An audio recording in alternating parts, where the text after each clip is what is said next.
The room smelled like tea and old furniture when my sister said it. Her voice cut through the house like a blade drawn slowly, on purpose. You don't belong at my level. My mother didn't look at me. My father cleared his throat, the way he did when he wanted silence to do the work for him. Apologize, he said. Not to me, to her. I looked at the metal in my palm, cold, heavy, proof. I placed it on the table between us, where everyone could see it and no one could touch it. Then I walked into the rain. That was the moment. Not the betrayal itself. The confirmation. We grew up sharing walls and secrets. Same house, same food, same rules. Different futures, apparently. She was always louder, always shinier. I was the quiet one who studied late, who learned systems, who listened. She learned how to perform. I learned how to prepare. There was a time she used to sit on my bed and ask me how I did it. How I won. How I focused. I told her everything. I thought that's what siblings did. I didn't know I was training my replacement. The changes came softly.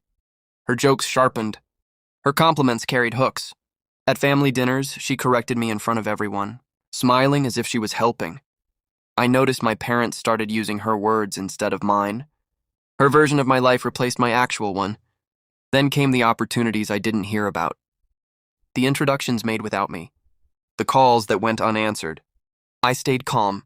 I always did. Calm lets you see clearly. The evidence arrived on a borrowed phone. A message thread she forgot to delete. My name used like a stepping stone.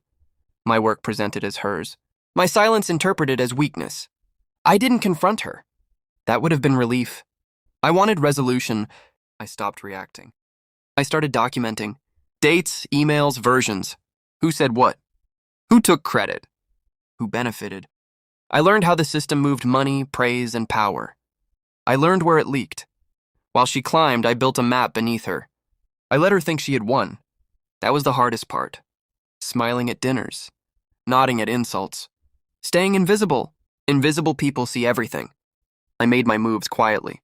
Filed my work where timestamps mattered. Spoke to people who valued records over charm. Corrected nothing publicly, only officially. I didn't take what was hers. I reclaimed what was mine, one signature at a time. The confrontation didn't happen in our father's house. It happened in a room full of people who mattered to her. She was speaking, confident, polished, elevated. My work on the screen behind her. I waited. When the questions came, I answered calmly. Provided documents. Let the silence stretch. She looked at me like she used to when we were kids and she'd broken something and needed me to fix it. I didn't move. The room shifted. Not loudly. Decisively. Her level disappeared. After, she called me cruel. My parents called me dramatic. They asked why I couldn't let it go. I thought of the metal on the table. Untouched. Unacknowledged.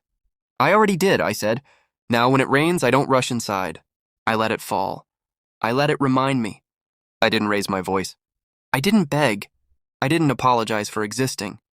I left proof behind, and I walked away. That's how you win without asking permission.